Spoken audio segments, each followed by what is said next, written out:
Salah satu amalan yang saya ingin, selain apa yang saya sampaikan, amalan ini mohon diberikan perhatian lebih banyak. Sederhana, mudah, tapi manfaatnya luar biasa. Amalan itu adalah bersalawat kepada Nabi Muhammad sallallahu alaihi wasallam.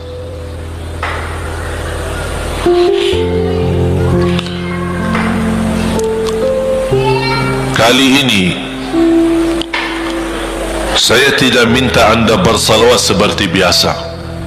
Saya yakin Bapak Ibu suka bersalawat, tapi kali ini saya ingin anda membawa salawat kepada Rasul dengan penuh rasa cinta. Demi Allah jamaah sekalian, tidak ada di antara kita yang bisa dan mampu membalas kebaikan Nabi Muhammad untuk kita semua. Salawat kepada Nabi Muhammad, satu kali salawat kita dapat 10 kali rahmat. Ini baru satu kali, dapat 10 kali rahmat. Nabi Muhammad menjadi Nabi kebanggaan kita, rahmatan lil alamin, termulia akhlaknya. Yang paling mulia akhlaknya terhadap istrinya, itulah Nabi Muhammad sallallahu alaihi wasallam. Setiap malam saya suka minta maaf sama istri saya. Saya sampaikan, mohon maaf, saya belum mampu menjadi semulia akhlak Nabi Muhammad sallallahu alaihi wasallam. Yang termulia akhlaknya terhadap istrinya Nabi Muhammad. Makanya kata Rasulullah di hadis yang sahih,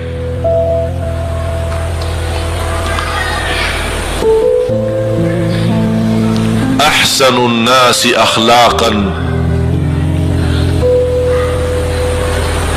ahsanukum li ahli. Yang paling laki-laki yang termulia adalah laki-laki yang termulia akhlaknya terhadap istrinya. Dan Rasul juga bersabda, dan akulah yang termulia terhadap istri-istriku. Nabi Muhammad itu bukan hanya dengan salawat kita dapat 10 kali rahmat, tapi kita dengan bersalawat kepada beliau dijamin kita dapat syafaat beliau di hari kiamat. Bahasa syafaat yang kita semua sudah tahu, semua berkeinginan mendapatkan syafaat, dan semua berdoa mengharapkan syafaat Nabi Muhammad sallallahu alaihi wasallam. Tapi Bapak Ibu belum tahu sejauh mana kemuliaan syafaat yang kita tunggu yang diberi nanti oleh Rasulullah sallallahu alaihi wasallam.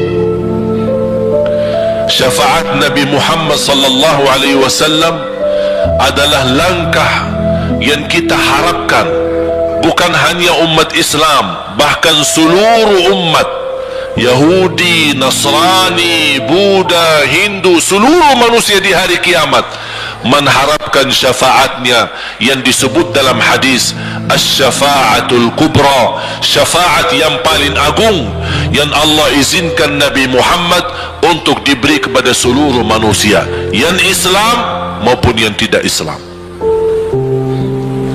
Karena di saat hari kiamat seluruh makhluk Allah subhanahu wa ta'ala, seluruh manusia, bahkan bangsa jin, semuanya berdiri habis dibangkit oleh Allah subhanahu wa ta'ala. Semuanya berdiri di hadapan Allah menunggu hisab dimulai lebih dari 50.000 tahun. Bisa enggak terbayang berdiri berapa lama? 50.000 tahun. Dan semuanya keadaan laki dan perempuan sebagaimana baru dilahirkan. Bisa enggak Bapak Ibu terbayang? Sekarang mohon maaf, ibu-ibu yang begitu berjilbab, pakaiannya yang rapi dan sopan, Masya Allah, tertib, bersih, make up, cerah mukanya, bisa menarik perhatian. Betul gak? Bagaimana di hari kiamat? Semuanya di satu tempat, disamakan, laki sama perempuan campur, dan semuanya dalam keadaan sebagaimana baru dilahirkan, tidak berpakaian apa-apa. Ketika Rasul menceritakan kepada Siti Aisyah pun kaget. Ya Rasulullah, laki dan perempuan sama-sama. Kefikiran Siti Aisyah kemana? Malu dilihat oleh orang. Apa kata Rasulullah SAW? Wahai Aisyah, di saat itu kesibukan manusia pandang kepada Allah Subhanahu wa ta'ala, menunggu hisab lebih daripada kefikiran yang lain. Bisa enggak terbayang? Saya yakin tidak bisa terbayang. Mohon maaf, apapun kesibukannya, biarpun dahsyat yang menarik perhatian, tetap ada kesempatan masih cuci mata. Betul enggak?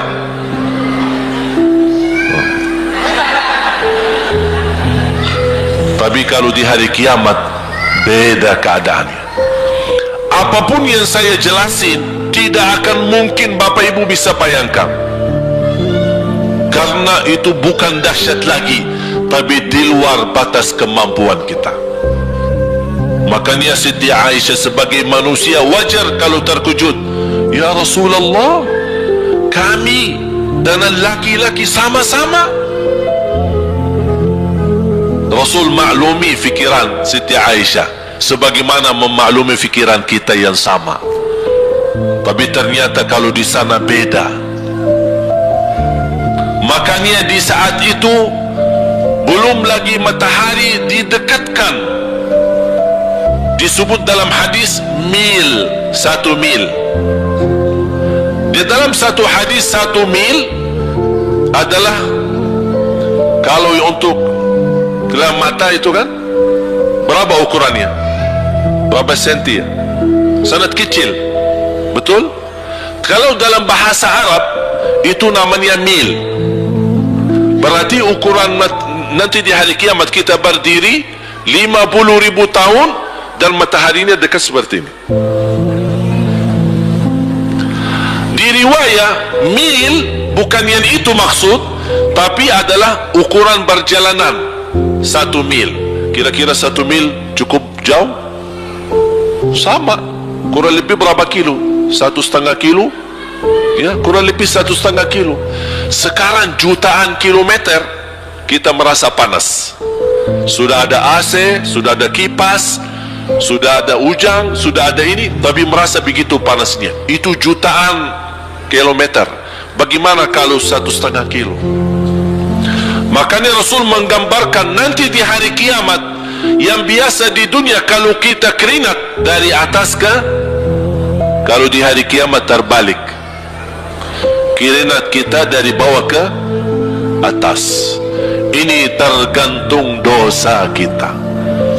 Kata Rasulullah, ada yang keringatnya sampai ke mata kaki, ada yang sampai ke lutut, ada yang sampai ke paha, ada yang sampai ke perutnya, ada yang sampai ke dadahnya, ada yang sampai ke lehernya, bahkan ada yang sampai merasa sudah sesak nafas, ingin melamatkan diri supaya tidak tenggelam di dalam keringatnya sendiri.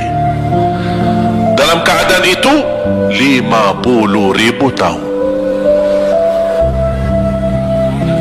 Di Di situ manusia sudah merasa gelisah, sudah cukup merasa tersiksa. Semua larinya, penolong siapa yang bisa menolong kita? Kita minta tolong kepada siapa yang bisa menyampaikan hajat kita kepada Allah supaya mulai hisab? Karena sudah kita tidak kuat lagi. Semuanya larinya kepada Nabi Adam, Nabi Ibrahim, Nabi Nuh, Nabi Musa, Nabi Isa. Semuanya jawab yang sama, nafsi, nafsi, Allahumma sallim, sallim. Ya Allah, selamatkan diriku sendiri. Tak ada yang urus anak, isteri, suami, keluarga, apalagi manusia lain. Sama keluarganya saja dia lari. Tak ada, nafsi, nafsi, diri sendiri, ya Allah selamatkan. Diri sendiri, ya Allah selamatkan. Diri sendiri, ya Allah selamatkan. Nabi Adam jawab begitu. Suruh barangkali Nabi Nuh bisa bantu kalian. Datang kepada Nabi Nuh, nafsi, nafsi, Allahumma sallim, sallim. Datang kepada Nabi Musa, nafsi, nafsi, Allahumma sallim, sallim. Datang ke Nabi Isa, nafsi, nafsi, Allahumma sallim, sallim.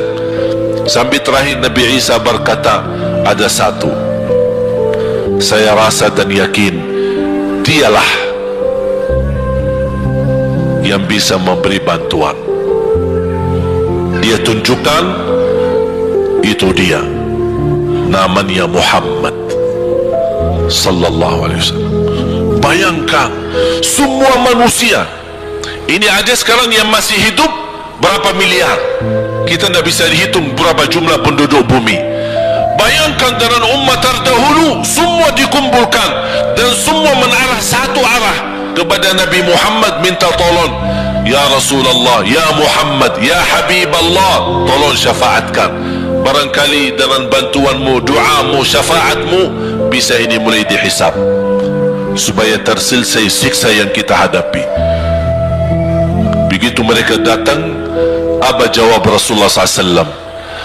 Allahumma sallim, sallim, ummati, ummati. Ya Allah, selamatkan umatku, umatku. Fikirannya umatnya, bukan istrinya, bukan anaknya, bukan orang tuanya, bukan siapa, umatnya. Umatnya dia fikirkan. Kemudian dia sujud di hadapan Allah Subhanahu wa ta'ala. Kata Rasulullah, di saat itu aku bersujud, Allah gerakkan lidahku untuk memuji Allah dengan kata-kata pujian yang tidak pernah makhluk pun sebelumnya sebutkan pujian itu. Artinya pujian Allah anugerahkan untuk Nabi Muhammad, sebelumnya tidak ada satu makhluk pun yang bisa mengucapkan, hanya Nabi Muhammad, dan hanya di saat dia sujud di hadapan Allah di hari kiamat. Allah biarkan beberapa lama, habis itu Allah berkata, ya Muhammad, irfa' ra'sak wasal tu'ta washfa' tushaffa'. Ya Muhammad, angkatlah kepalamu dan silahkan minta apapun, aku berikan. Silahkan beri syafaat kepada siapapun, aku terima syafaatmu. Langsung dia berkata, ya Allah, kasihan manusia, mohon segera dihisab. Baru mulai dihisab, turun kitab-kitab. Ada yang mengambil kitabnya dengan tangan yang kanan, itulah bahagia. Ada yang mengambil kitabnya dengan tangan kiri, dia berusaha sembunyikan tangan kirinya karena dia malu kalau kitabnya diterima dengan tangan kiri. Dia sembunyikan tangannya yang kiri ke belakang, larinya buku amalannya ke belakang dan langsung nempel di tangannya. Tak ada yang bisa lari di hari itu. Semua amalan, buku amalannya dibuka oleh Allah, dan akan Allah mulai menhisabkan kita satu persatu. Tidak ada kelompok-kelompok, tidak ada bendera, tidak ada ormas, tidak ada kelompok, tidak ada pimpinan. Masing-masing benderanya kita apa? Buku amal. Dan Allah manggil kita bernama satu-satu.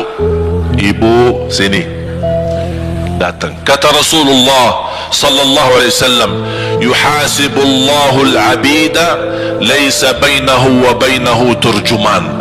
Allah akan hisab hamba-hambanya satu demi satu, bersatu-bersatu, dan tidak ada penerjemah. Jadi tidak bagi terjemah, translate. Ya Allah, saya tidak mengerti bahasa Arab, saya tidak mengerti bahasa, ya Allah, gimana ini, saya butuh translate atau acara supaya bisa bantu saya lulus dari hukum. Tidak ada. Yang hakim Allah, keputusannya Allah, yang menentukan Allah, mahkamah yang dikuasai Allah, hamba di hadapan Allah, saksi semua, tangan saksi, mata saksi, lidah saksi, kaki saksi, buku amal saksi, malaikat saksi. Bagaimana kita mau lari? Ditanya oleh Allah, hei hambaku, ingat enggak di malam itu, di tempat itu, kamu berlakukan dosa itu? Seorang hamba yang masih memiliki iman, dia merasa dan ingat, dan dia merasa malu, dia tunduk kepalanya. Kata Allah, malu ya, malu. Tunduk, ya malu ya Allah, malu, malu. Dan subhanallah, tanda rahmat Allah, ketika Allah bertanya dengan kita, tidak ada orang lain yang bisa lihat.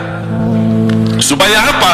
Supaya hisab kita di antara kita sama Allah tidak terbocor kepada orang lain, supaya tidak malu sama orang lain. Allahu Akbar. Habis kita sudah ragu diri, ya Allah, saya ingat dan saya rasa salah dan saya malu. Apa kata Allah? Waktu itu kamu lakukan dosa itu, aku tutupi, aku tutupi, tak ada yang tahu. Kita lakukan dosa ini udah sekian tahun, ada yang tahu nggak? Tak ada yang tahu, karena kita lakukan di saat sembunyi. Kata Allah, di saat itu kamu lakukan dan kamu tahu itu dosa, tapi aku tutupi supaya kamu jangan menjadi malu di depan keluarga atau di depan sahabat. Aku tutupi. Dan aku sekarang sudah menutupi dosamu di dunia, dan sekarang aku hapuskan dan ampuni dosamu di akhirat. Allahu Akbar. Disitulah terasa anugerah ampunan Allah yang maha kuasa. Dan Allah di saat itu mampu menghukum kita. Dan kalau Allah menghukum kita, Allah tidak pernah menzalimi kita. Justru itu keadilan Allah. Tapi Allah tidak memperlakukan keadilannya, justru yang mendahulukan ampunan dan kasih sayangnya.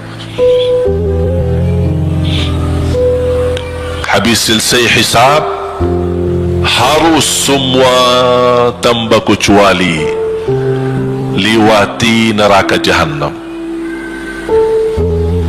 di atas sirat. Sirat yang panjang, yang kejam seperti pedang, yang tipis sampai tidak bisa dilihat oleh mata. Katanya tipisnya seperti, subhanallah, imam bisa jalan di atas rambutnya. Kejam lagi, masuk di atas serat, terus jalan. Di saat itu ada doa yang melamatkan kita sampai menuju surga. Nabi Muhammad sallallahu alaihi wasallam, dia sudah duluan Kalau Sayyidina Abu Bakar perjalanan di atas sirat disebutkan 100 tahun, tapi Sayyidina Abu Bakar satu langkah di atas sirat, langkah kedua di depan pintu surga. Dahsyat. Ini Sayyidina Abu Bakar seperti itu. Bagaimana Rasul? Rasul sudah menunggu di depan. Mulai manusia satu persatu jalan di atas sirat, dan Rasul di saat itu sibuk berdoa, Allahumma sallim sallim, ya Allah selamatkan umatku, ummati ummati ummati ummati, sampai mereka terselesai. Sampai di situ saja. Sebelum masuk surga ada berita gembira untuk umatnya Nabi Muhammad sallallahu alaihi wasallam. Tidak boleh ada yang masuk surga harus berjumpa dengan beliau dulu, tambah muka, dan disediain minum yang disebut air Al-Kautsar, dan di situ banyak gelas. Tinggal kita ambil gelas dan minum. Begitu kita mau ambil gelas dan minum, datang Rasul, jangan, kamu minum langsung dari tanganku sendiri. Barang siapa yang minum dari tanganku tidak akan haus selama-lamanya. Allahu Akbar. Di situ terasa kemuliaan. Begitu kebahagiaan kita bertemu dengan Nabi Muhammad dan bisa langsung minum dari tangan Nabi Muhammad sallallahu alaihi wasallam. Bukan hanya begitu saja, bahkan Nabi Muhammad memegang tangan kita, mengajak kita masuk 8 pintu surga. Ada 8 pintu. Rasul bersabda, satu pintu luasnya seperti antara langit dan bumi. Satu pintu antara langit dan bumi luasnya. Dan kata Rasulullah, di saat itu akan manusia gesa-gesaan untuk masuk surga. Itu tanda apa? Banyak yang akan masuk. Mudah-mudahan kita terhitung dari yang banyak. Begitu ahli surga masuk, kira-kira Rasul berhenti? Ahli surga sudah masuk, sudah aman? Tidak. Rasul balik lagi, keluar dan menuju dari langkah sirat yang pertama, melihat ada enggak ternyata ada di antara umatnya yang tersisa, yang dosanya terlalu banyak, gesa-gesaan di jalan, merangkak di jalan sampai jatuh di dalam neraka. Rasul mana mereka? Masuk ke neraka. Kata Allah subhanahu wa ta'ala, melihat keadaan Nabi Muhammad SAW, apa yang dibutuhkan lagi? Kata Rasul, ya Allah, saya tidak akan puas masuk surga sampai hamba-hambamu yang ada di neraka, umatku, diselamatkan. Allah subhanahu wa ta'ala mengizinkan Nabi Muhammad keluarkan dari neraka. Dia keluarkan. Sudah cukup ya Nabi Muhammad? Tidak cukup ya Allah, masih ada lagi. Diambil lagi, dikeluarkan, diambil lagi, dikeluarkan. Artinya dari umat Nabi Muhammad yang masih banyak dosanya, yang masih banyak kelewatannya sama Rasulullah, yang tidak pantas memberi kemuliaan kepada Rasulullah SAW, dapat pula syafaatnya Nabi Muhammad. Yang tidak pernah memberi tanda sayang dan cinta kepada Rasul, dapat rasa sayang dan cinta Nabi Muhammad SAW. Sambil kata malaikat Jibril, demi Allah saya melihat Nabi Muhammad mengambil manusia dari neraka Jahannam, diselamatkan dari siksa dan membawa mereka ke surga. Kata malaikat Jibril, sambil aku kira tidak ada lagi yang tersisa di neraka Jahannam, saking banyaknya yang dikeluarkan oleh Rasul. Itu syafaat Rasul sallallahu alaihi wasallam. Oleh karena itu jamaah sekalian, ini yang saya ceritakan. Saya mohon kalau anda lagi bersalawat, ingat itu semua. Nabi Muhammad bukan Nabi yang biasa. Nabi Muhammad adalah Nabi yang penolong kita nanti di hari kiamat. Seandainya kita masuk neraka Jahannam, masih ada harapan kita dapat syafaat Nabi Muhammad sallallahu.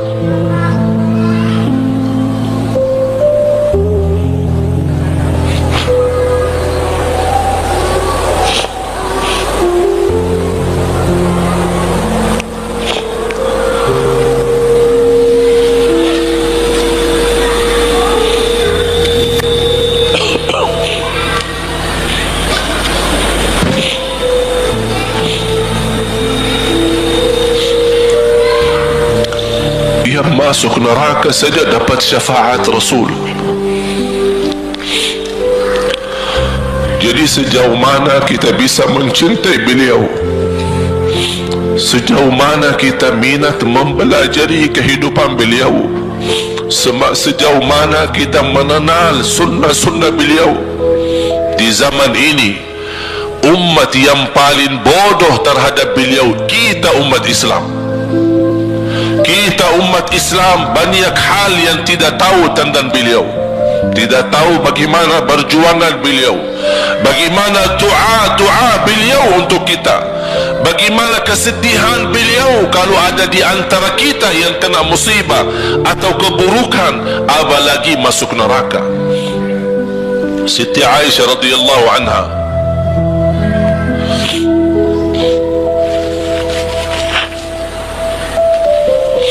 Siti Aisyah radhiyallahu anha pernah minta sama Rasul doa. Ya Rasulullah, tolong doakan saya. Rasul mendoakan, Allahumma ighfir li Aisyah ma taqaddama min dhanbiha wa ma ta'akhkhar, ma qaddamat wa ma akharat, wa ma asarrat wa ma a'lanat. Ya Allah, ampunilah dosa-dosa istriku Aisyah, dosa yang lama, dosa yang baru, dosa yang terang-terangan maupun dosa yang tersembunyi. Siti Aisyah menaminkan doa Nabi Muhammad dan menangis dan bangga dan senang. Saking senangnya, saking bahagianya, dia tertawa sambil Rasul melihat Siti Aisyah. Senang wahai Aisyah? Apakah kamu senang dengan doaku? Kata Siti Aisyah, bagaimanakah aku tidak senang?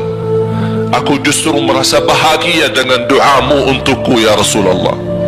Apa kata Rasul?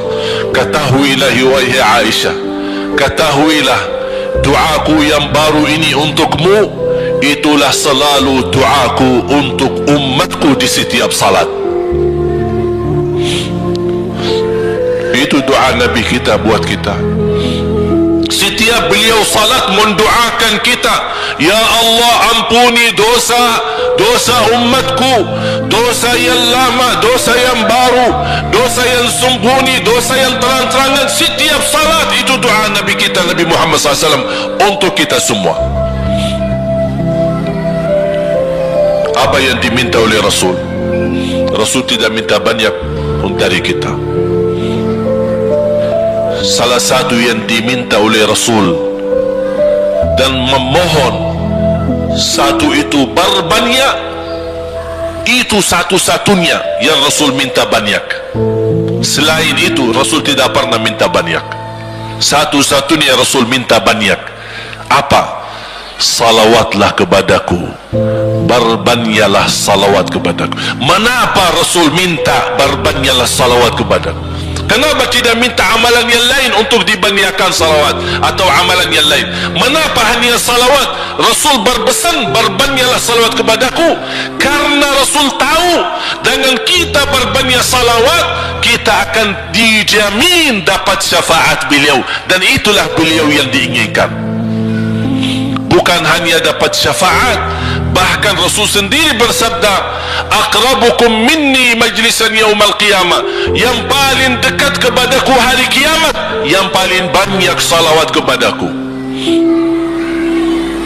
Bahkan berita gembira bagi seorang hamba umat Nabi Muhammad SAW, akthiru alayya minas salati yawmal jum'ati wa laylataha fa inna salatakum tablughuni haitsu kuntum.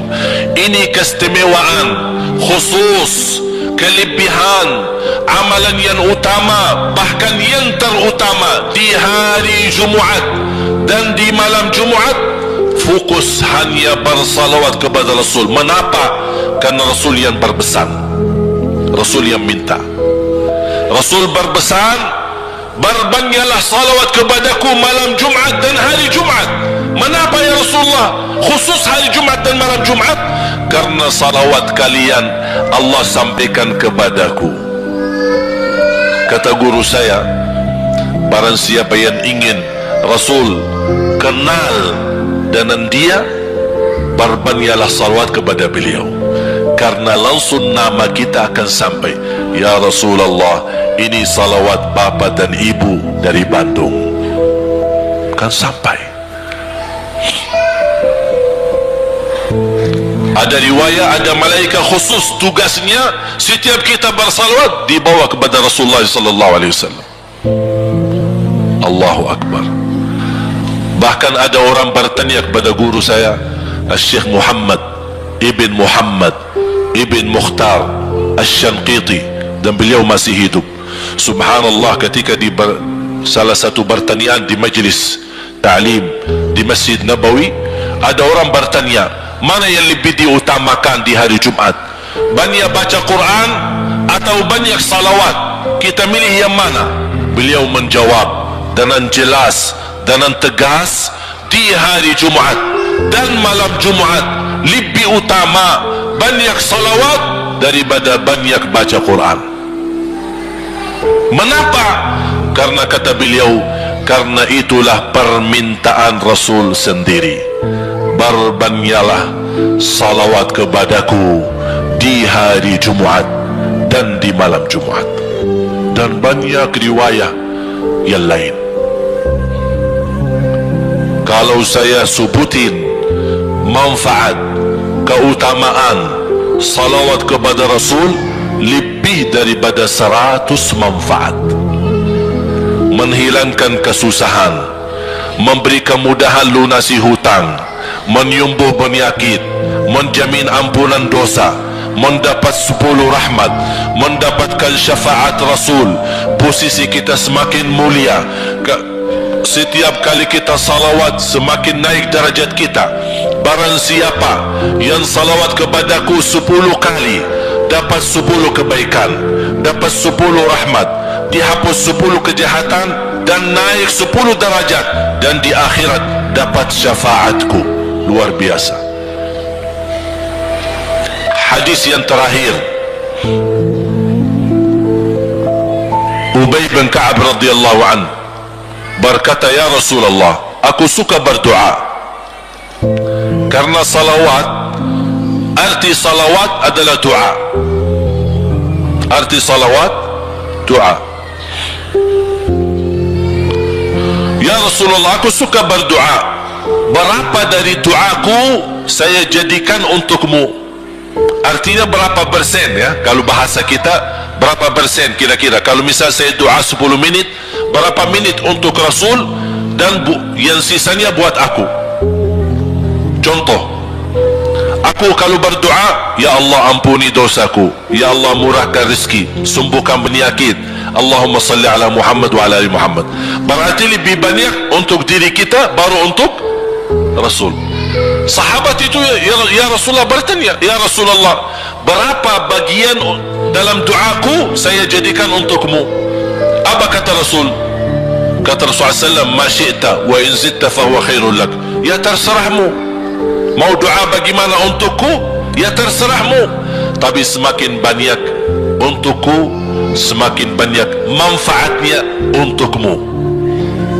Apa kata sahabat? Ya Rasulullah, saya akan jadikan separuh doaku hanya salawat kepadamu. Artinya kalau saya doa 10 menit, 5 menit salawat dan 5 menit doa untuk diriku sendiri.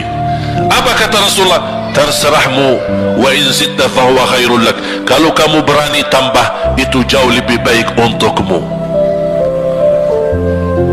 Tawar menawar menawar sama Rasulullah SAW. Sampai di ujung hadis beliau berkata, ya Rasulullah, saya janji doaku semuanya untukmu. Artinya apa? Kalau dia angkat tangan berdoa, tidak satu pun minta buat dirinya. Bismillahirrahmanirrahim. Allahumma salli ala Muhammadin wa ala ali Muhammad. Allahumma salli ala Muhammadin wa ala ali Muhammad. Allahumma salli, sampai selesai. Tidak minta ampunan, tidak minta rezeki, tidak minta sehat, tidak minta keturunan, tidak minta apa-apa. Hanya fokus dengan salawat. Karena dengan salawat, apa yang kita niatkan terkabul.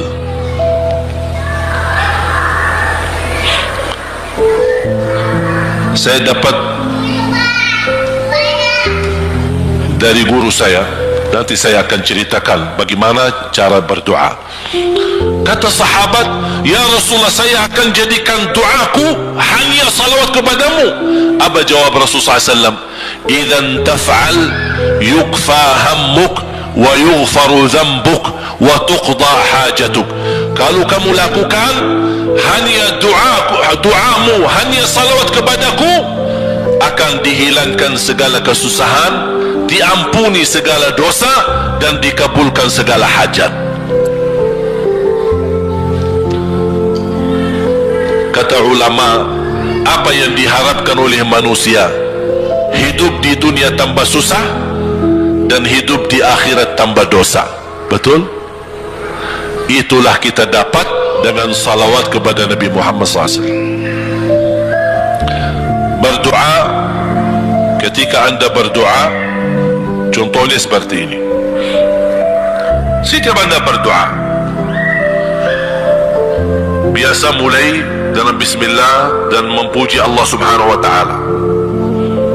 Cukup satu kata memuji Allah dalam segala pujian, alhamdulillahi rabbil alamin.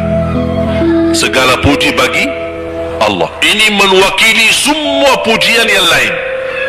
Asmaul husna, segala sifat agung, segala kemuliaan diwakili oleh satu kata, alhamdulillahi rabbil alamin. Kata sederhana, kata tidak terlalu panjang, tapi maknanya sangat luas. Oleh kerana itu boleh diulangi berkali-kali, alhamdulillahi rabbil alamin, alhamdulillah, sampai benar-benar merasa di hati.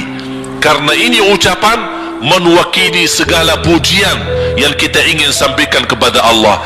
Karena ada pujian yang kita ingat, ada pujian kata-kata yang kita tidak hafal. Dengan alhamdulillahi rabbil alamin mewakili segala pujian kepada Allah Subhanahu wa ta'ala. Kemudian bersalawat, Allahumma salli ala Muhammadin wa ala ali Muhammad kama sallaita ala Ibrahim wa ala ali Ibrahim innaka Hamidum Majid. Silakan doa, ya Allah, ampunilah dosaku. Allahumma salli ala Muhammadin wa ala ali Muhammad. Ya Allah, sembuhkan penyakitku. Allahumma salli ala Muhammadin wa ala ali Muhammad. Ya Allah, berikan kepada aku anak yang salih salihah. Allahumma salli ala Muhammadin wa ala ali Muhammad. Jadi setiap langkah doa diawali dan diakhiri salawat. Faham? Subhanallah, wallahi dahsyat. Saya tidak bisa cerita apa lagi. Mau cerita apa lagi? Wallahi dahsyat. Saya tidak pernah istiqamah mengamalkan doa seperti ini. Alhamdulillah, selalu terkabul. Bahkan nyata Allah kasih, udah selesai. Wallahi jamaah sekalian, salawat kepada Nabi Muhammad bukan budaya, bukan kebiasaan, tapi amalan yang sangat manfaat buat keselamatan kita, kebahagiaan kita di dunia maupun di akhirat. Bahkan keselamatan buat anak kita, salawat kepada Nabi Muhammad SAW. Terakhir sekali lagi, ketika anda bersalawat, apa yang saya cerita tadi tolong dihadirkan dalam fikiran. Siapa Nabi Muhammad itu? Nabi Muhammad penolong kita di hari kiamat. Nabi Muhammad yang membawa syafaat untuk kita. Nabi Muhammad yang menunggu kita di surga. Nabi Muhammad yang membela kita di saat kita berdiri di hadapan Allah. Nabi Muhammad yang akan membantu mendoakan kita saat jalan di atas sirat. Nabi Muhammad yang mendampingi kita nanti ketika kita minum dari air Al-Kautsar. Nabi Muhammad yang menemani kita masuk ke dalam surga. Nabi Muhammad yang tidak pernah lupa sama kita. Makanya ketika anda bersalawat dan membawa perasaan dan membawa penghayatan ini, InsyaAllah jemaah sekalian akan terasa, ya Allah, ternyata indahnya salawat kepada Rasul, karena sudah kontak di hati. Apalagi kalau anda begitu salawat dan salam, Rasul jawab kita, Waalaikumsalam ibu. Tapi cuma kita tidak dengar. Dia dengar salawat kita, dia dengar salam kita, tapi kita tidak mendengar jawab beliau. Allahu Akbar. Wallahi kalau bisa kita rasakan, wallahi ibu bapa akan sendiri menangis tanpa merasa. Sendiri, kok tiba-tiba nangis, kok tiba-tiba kok tidak bisa tahan diri. Karena Nabi Muhammad itulah yang semestinya sudah menguasai hati kita, sudah ada di hati kita, sudah mempenuhi rasa cinta di dalam hati kita. Makanya kata Rasulullah, tidak sempurna iman seorang sampai dia mencintaiku lebih dari ibunya, lebih dari bapaknya, lebih dari anaknya, lebih dari hartanya, bahkan lebih dari dirinya sendiri. Baru sempurna imannya. Bagaimana kita bisa mencapai kesempurnaan iman seperti ini? InsyaAllah dengan bersalawat, dengan membawa perasaan, membawa kehadiran cerita-cerita yang sama-sama kita belajari, baru akan terasa di dalam hati. Posisi Nabi Muhammad akan semakin besar, semakin mulia di hati kita. InsyaAllah semakin mulia di hati kita, InsyaAllah akan semakin semangat beribadah, semakin semangat mendekati, semakin semangat mempelajari, dan semakin InsyaAllah menjadi baik di mata Allah, dan InsyaAllah baik di mata manusia. Amin ya Rabbal Alamin.